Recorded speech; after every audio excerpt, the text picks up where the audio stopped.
Hi all, good morning.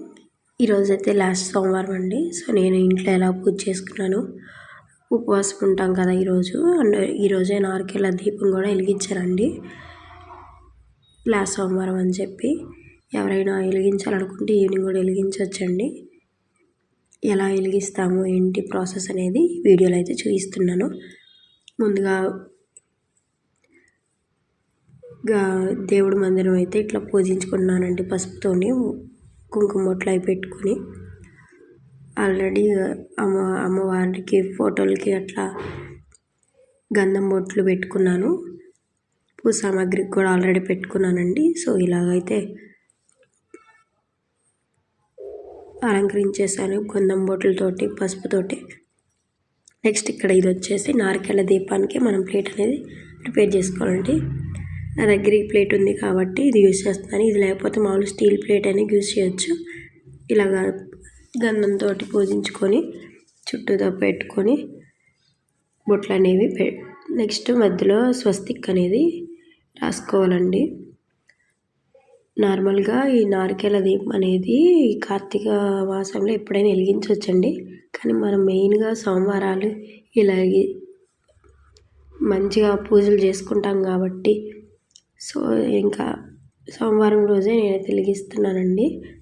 That last వారం కాబట్టి. ఈరోజు ఎంతమంది ఉపవాసం ఉన్నారో కామెంట్ అయితే చేయండి. ఇలాగ మధ్యలో అయితే స్వస్తిక్ అనేది అయితే రాసుకోవాలండి ప్లేట్కి.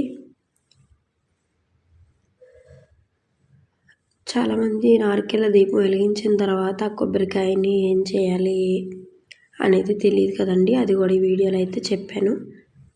వీడియోని అయితే లాస్ట్ వరకు చూడండి. ఉపవాసం ఉన్న వాళ్ళు ఈరోజు పారాయణం వినండి. దేవుడు కార్తీక మాసం పారాయణం అని ఉంటుంది వీడియోలో, యూట్యూబ్లో ఉంటాయి వీడియోస్, వినండి. లేదా పురాణం అని కొట్టండి వస్తాయి. చాలా మంచిదండి వింటే. సో ఇలాగ స్వస్తిక్ అని రాసుకొని స్వస్తిక్ కూడా కుంకుమ బొట్లు పెట్టుకోవాలండి. ఇలా కుంకుమ బొట్లు పెట్టుకొని కొంచెం ఆరేలోపు మనం కొబ్బరికాయ అయితే రెడీ చేసుకుందామండి. కొబ్బరికాయని తీసుకొని ఇలాగా సగానికి మామూలుగానే కొట్టుకున్న తర్వాత ఆ పీచు తీస్తాం కదా, 3 కన్నులు ఉంటుంది కదా, అటువైపు మాత్రమే వెలిగించాలండి. సో అది ఎందుకని చూపించాను. తర్వాత 5 గుప్పెళ్ళ బియ్యం అయితే తీసుకున్నానండి. 5 గుప్పెళ్ళ బియ్యం తీసుకొని ఇట్లా ప్లేట్ మీద పోసుకొని 5 గుప్పెళ్ళే తీసుకున్నాను. 5 గుప్పెలు కానీ 3 గుప్పెలు కానీ తీసుకోవచ్చు. తర్వాత ఇదంతా అయిపోయిన తర్వాత ఈవినింగ్ కానీ లేదా నెక్స్ట్ డే మార్నింగ్ కానీ ఇదైతే ప్రసాదం చేసుకోవాలండి. బియ్యం అయితే పారేయకూడదు. ఇలాగా పసుపు కుంకుమ వేసుకోవాలండి. మధ్యలో వేసుకొని కొబ్బరి చిప్ప పెట్టి 3 బొట్లు పెట్టుకొని 3 ఒత్తులు అయితే వెలిగించుకొని ఇలా అయితే చేసుకోవాలండి. ఇంకో కొబ్బరి చిప్పలో బెల్లం వేసుకొని అది ప్రసాదం కింద అక్కడే పెట్టాలండి, పూజా మందిరంలోనే. తర్వాత తినాలి. అది పూజ అయిపోయిన తర్వాత ఇలా అయితే వెలిగించుకోవాలి నారికేళ దీపం.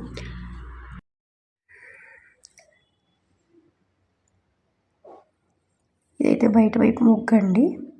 ఇంట్లో పూజ అయిన తర్వాత దగ్గరలో ఉన్న అమ్మవారి గుడి దగ్గరికి వెళ్ళి తులసి కోట దగ్గర దీపాలు అయితే వెలిగించుకున్నానండి. ఇలాగా